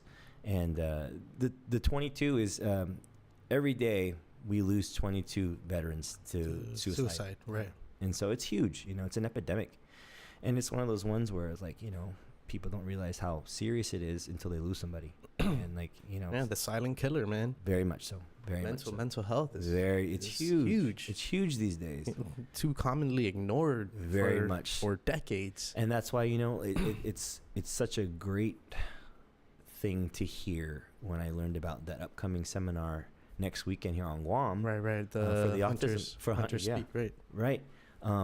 I also do work for with a company called Black Belts for Butterflies. Okay. And that's for autism. And so when I got wind of the seminar here, I was like, wow, man, I wish I wasn't doing something for the vets next weekend. I wish I could be here to help these guys, because I'm, especially for kids, you know, and to hear that Guam finally has a learning center for autistic people, that's great. Yeah. Obviously it's behind the curve, but it's a start. Yeah. And I'm real like touched by that, to see this happening. And matter of fact, I was talking about it with some black belts this morning. I'm like, man, next event, please get me involved, because I want to help. Yeah, man. It probably would not force families to have to move off island, right? To exactly give to their help. kid the proper care, right? Yeah. Right. And you know, I just think that not only, you know, mental health as far as like disabled vets, but then learning disabilities as far as autism and all these other ones that fall in line. It's near and dear to me, and I make sure that I do whatever I can for those movements and those causes, just because it creates more awareness. And trust me, I have one autistic child within one of my classes that I teach, and it's a challenge. It's a challenge for me. I see it as one of those ones where maybe I've done so much on a competitive scene, but that kid doesn't know and he doesn't care. Right. He wants to feel welcomed. He wants to feel accepted. He wants somebody to understand him. And how can I translate what I teach to this person that maybe just off a little bit and doesn't comprehend like you and me, you know? And so that's an even greater challenge within the challenge of teaching the rest of the class. So, you know, I've had these type of people, you know, throughout my career, and I just think that I hope for more. You know, I hope I can get more to come and bring more to my plate as far as like, hey, we have disabled, we have, you know, mentally challenged, we have this, we have that. Bring them to me, please, because I want to try and teach those people. Yeah. Because I know one thing. It's funny, my brother and I were talking about it the other day. I'm like, God, dude, I only know how to be a cop, and I only know jiu-jitsu. I couldn't. If the world were to fail today, I couldn't sell you a used car, even if you had all the money in the world. Don't ask me to build the house. Exactly. But teach you how to strangle somebody, I got you. Yeah. I got you. You can leave me outside, I'll kill somebody. Right. Pretty much. Put me on the wall. I got you. But you know, again, as far as like jiu-jitsu and teaching and everything, it's helped my mindset even more as I grown older, because I see things clearer as far as what I'm aware of, not just my physical surroundings, but like mentally, like how can I make this better, or what can I do to improve this? Like if I can't force it, maybe I can try another way. If I can't learn a new technique to make it better, maybe I can do another way, you know? And that's, you know, it sounds cliche, but like, you know, the parallel between jiu-jitsu and daily life, it's very similar. I hear it all the time. You learn how to accept defeats day in and day out by tapping out in jiu-jitsu, or losing position will teach you a lot. One of the first things that I learned was the attention to detail. Yes. Small movements. Right. And how important they are to move harmoniously with each other, right, to get to a certain position or reach a certain or perform a certain move, right? And I look at it like this, man. Like, I couldn't tell you how to hook any of this shit up, but I'm sure you could teach me how, right? Attention to detail, what you learned from someone else got you to here, right? Mm-hmm. Me, I'll be a second degree this year in my black belt, and it's like everything I've learned got me to there. You know, mine took more time. I don't know. But it's just one of those things where, you know, we all have a talent within us. And it's funny because I have doctors, I have cops, I have stay-at-home moms, I have all these walks of life within my team. But I always tell them, you come in here, you leave your ego at the door, and you learn something. And I have students that have come to me, white belts especially, like, coach, I got my ass kicked. I'm like, sweet, good.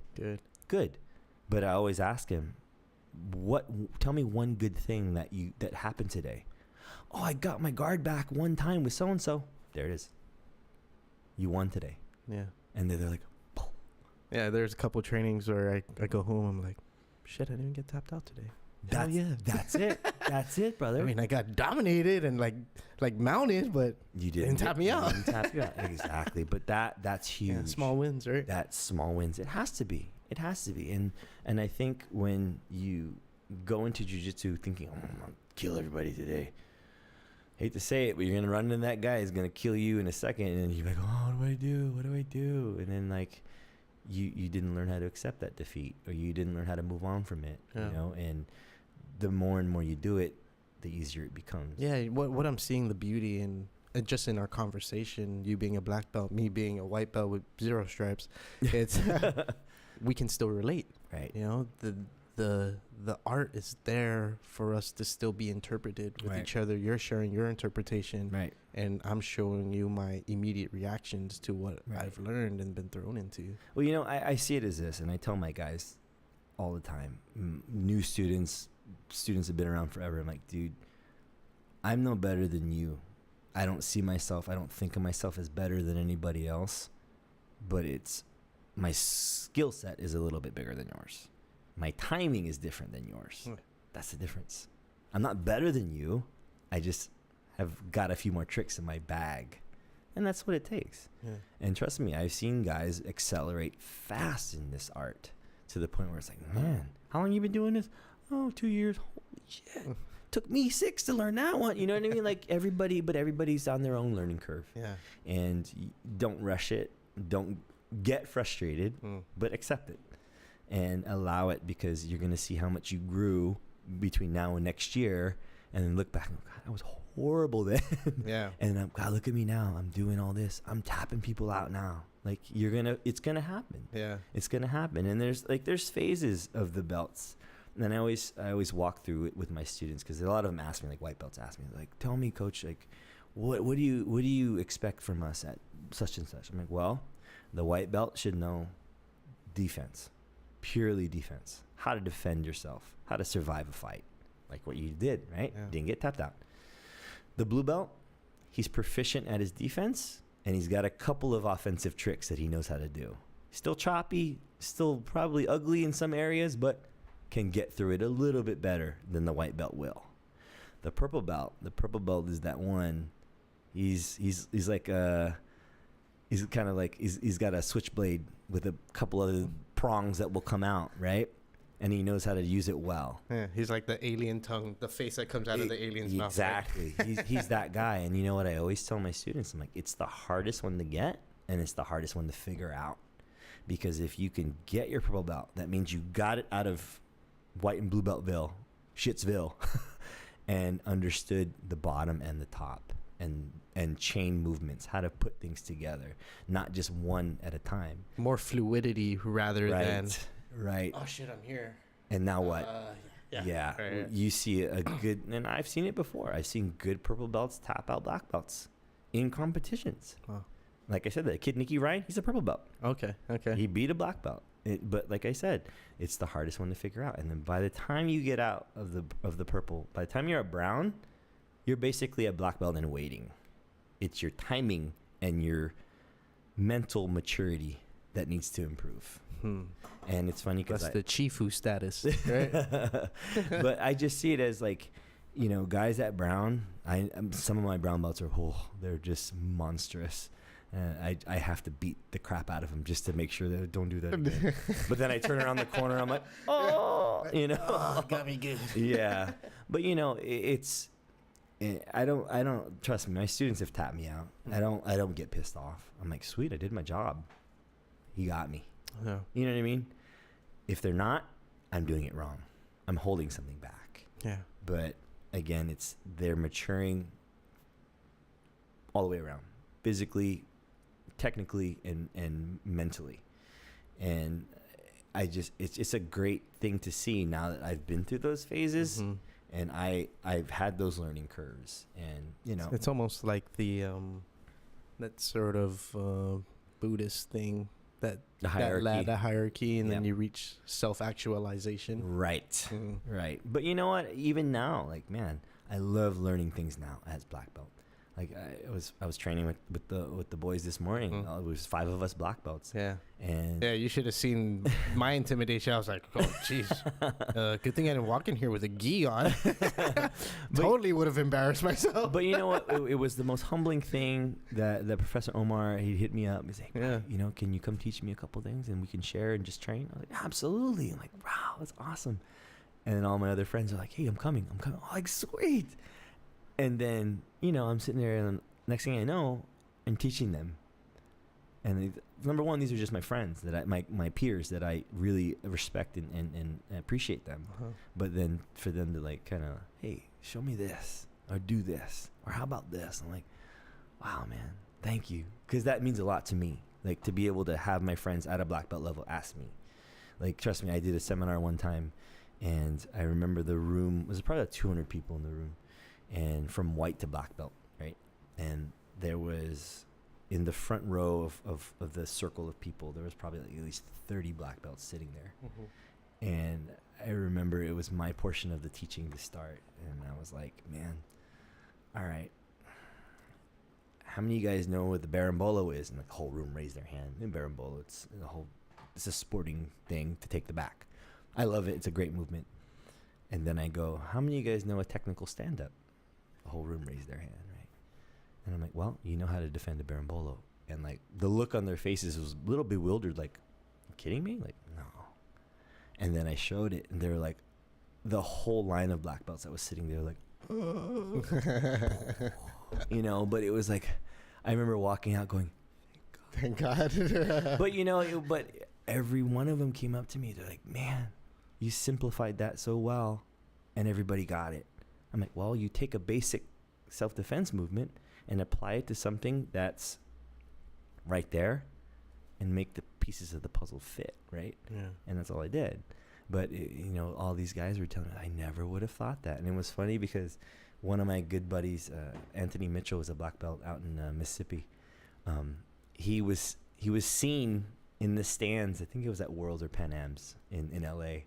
He was seen in the stands trying it to a friend. And Gracie Mag caught him on video. Captured it. Yeah.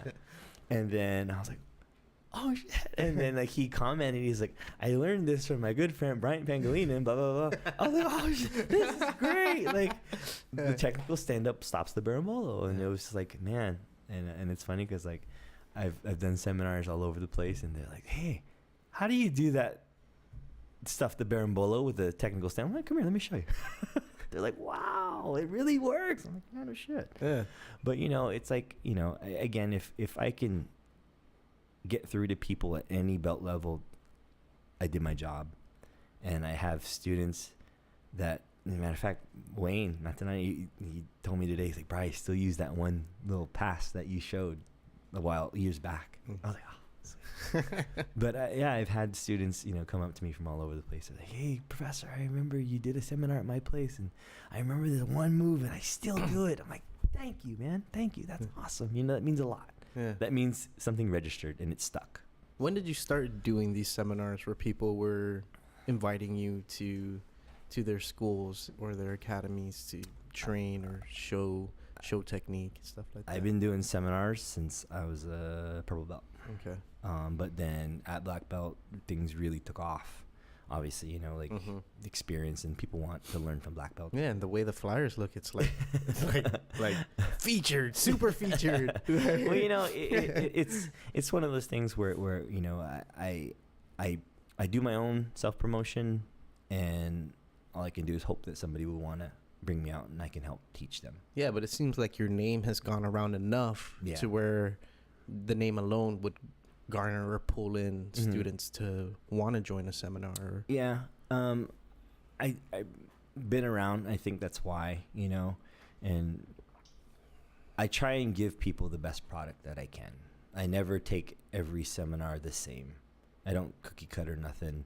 Yeah. I don't show something that I don't do myself, you know. And that's what's funny, like 9 times out of 10, you know, I go. You're not Googling something before you're like, let me see, I'm going to explain this one. No, it's one of those things where like I'll go into a seminar and 9 times out of 10, the students want to roll with me. And I'll never forget, like, who was it? My good friend Gina Franson out in Minnesota. I was out in Minnesota and I was doing a seminar for her school. And I showed a bunch of different stuff that night. And she comes up to me after. It was after 3 hours of teaching. And she comes up to me and she's like, Bri, everybody wants to roll with you. I'm like, boo. And I looked around the room. It was a packed room. And I was like, all right. I'm like, everybody's going to get a few minutes with me. And there's enough Bryant to go around. But I told her straight out, I'm like, I'm going to sub everybody as fast as I can. And I think that was the first 20. I was like, sub. I'm like, sweet, next. And I remember towards the end, I was like exhausted. But I was like, keep going. I remember somebody was sitting in my guard and my hamstring was cramping. I'm like, just choke this motherfucker, make it end. Okay, good. We're done. But, it's like people want that experience. They want that feeling. And if I sit there and go, oh, no, I'm not going to roll with anybody. They'll remember that. Yeah. Master Chifu doesn't roll with anybody. Yeah, lower. I don't do none of that. And, I've seen that. Chifu ain't even a jiu-jitsu guy. But I've seen those things, in my experiences. I've seen it. I've seen guys, black belts at high levels that don't want to get involved, that don't want to be a little bit more personable. And what more way than for me to show my appreciation for being brought out, for being recognized for what I do, and someone wants to learn from me, why not have them come up to me and we'll train together, you know? Yeah. And that's what's crazy, man. Like I've rolled with people, in these seminars all over the country. And I remember rolling with a couple of students, and right off the slap and the bump, I grab their collar, and I feel them shaking, like literally in fear. And like I remember a couple of students, I pulled them close and I just kind of hugged them. I'm like, it's okay, just breathe. I know, but you're you, and you're. I'm like, I'm just another human being, man. Yeah. And they're like, all right, I'm gonna try. I'm like, okay, here we go. But at that point, they're looking up to you. In that sense. Yeah. But it's just like you can see how much you can touch a person in regards to your abilities, and then how much it's come to real life to where you go up and they're afraid. Yeah. And it's like there's nothing to be afraid of. They're superhuman in a sense, right? And it's like, oh shit, I'm going as a superhuman, right? but that's normal, and people get awestruck or starstruck or whatever. But I always tell them, just like I told you, dude, I'm no better than you. I just know a few other tricks, and my timing is just a little bit. The humbleness of black belts, it blows my mind. It literally blows my mind. Well, the thing is, we've all been through it. Yeah, I mean, but you go to other sports, and the top players in their respective sports are like stars, cocky, ego, this and that. But you meet a black belt, and every single black belt that I've met, hey, yeah, nice to meet you. Like, right. Shit, that wasn't scary at all. That's pretty crazy. Like, it's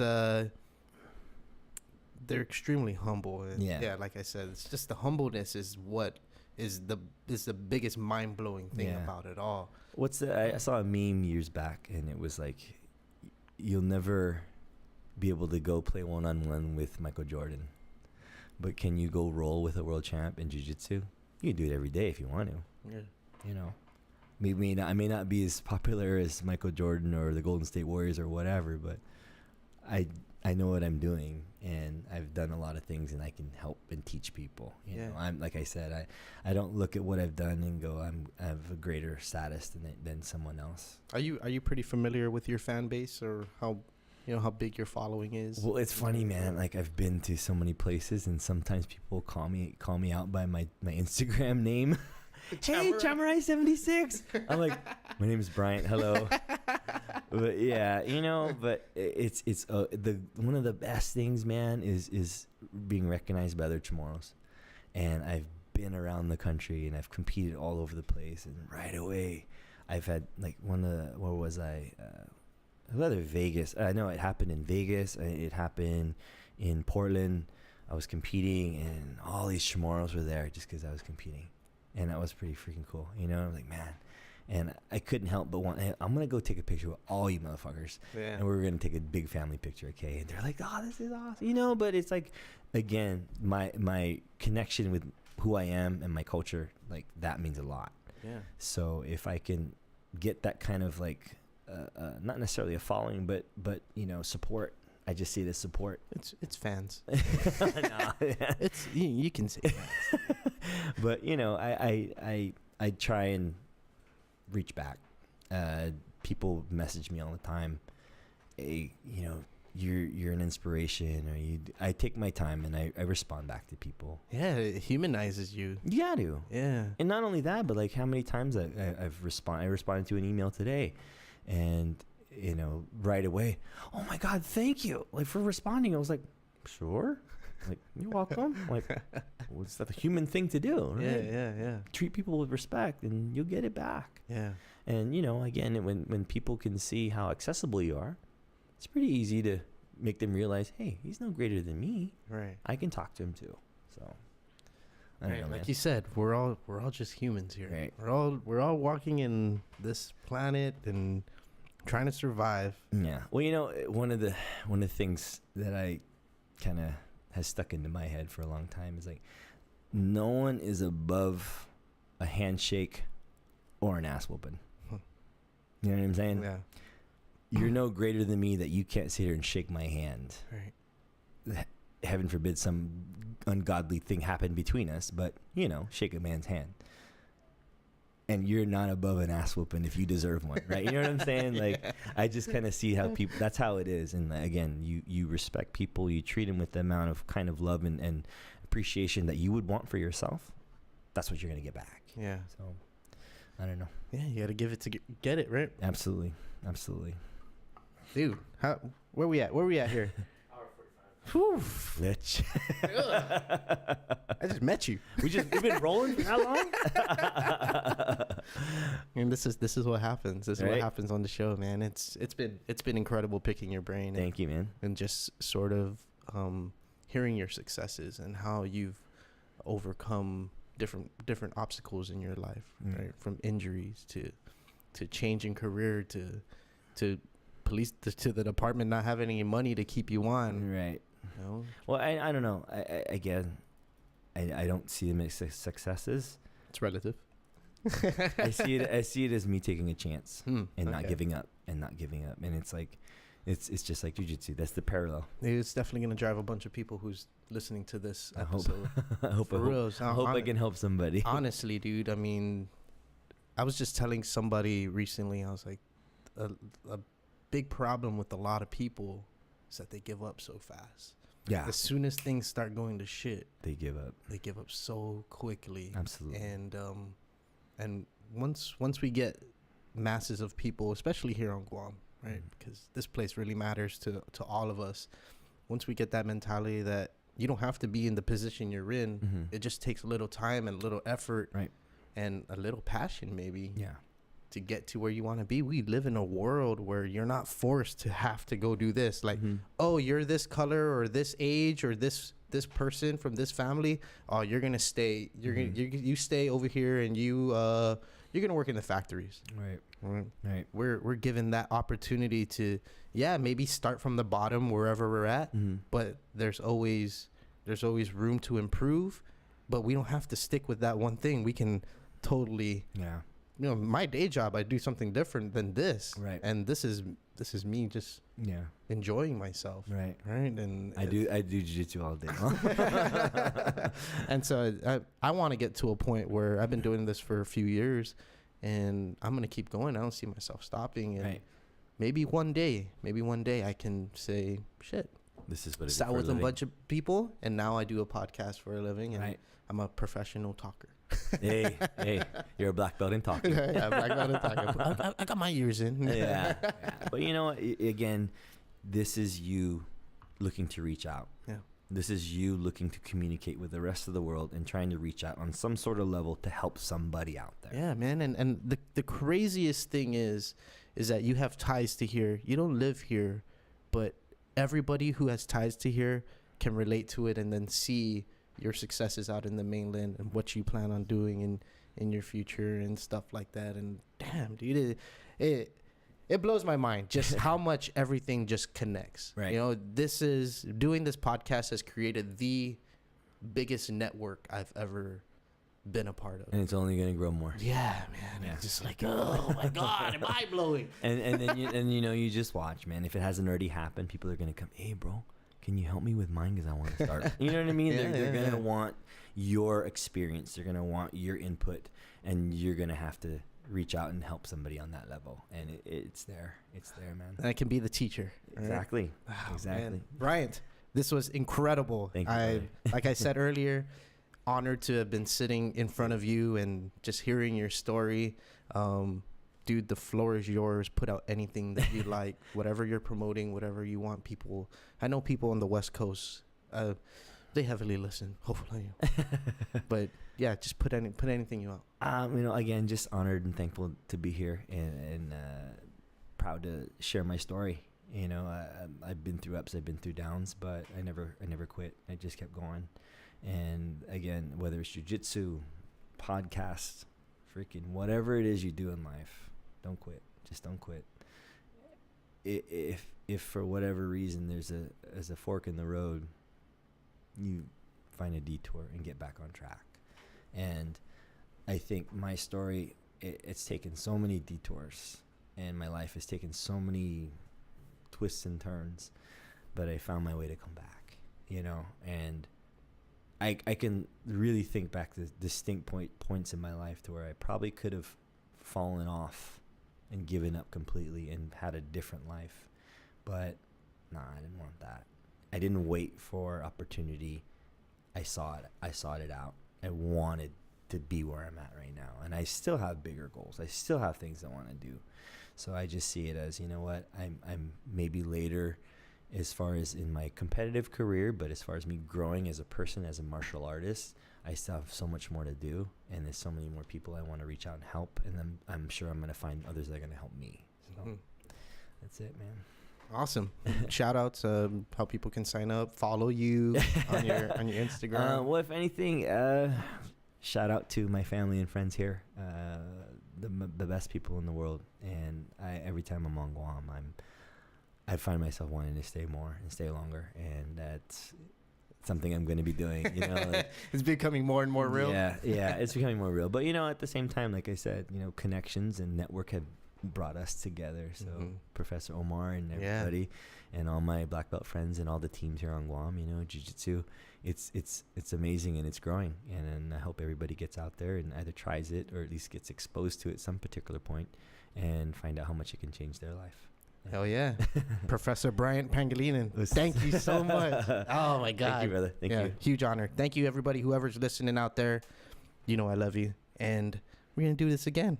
Maybe when you come back. Whenever you want, brother. Yeah. Whenever you want. Yeah, we sit down and then we can talk shit. I picked your brain. I got your life story. Now we can talk the real shit. Yeah. Let's do it. Thank you, everyone. Yep. Thank you, and peace out. Have a good night. Hope that was all right.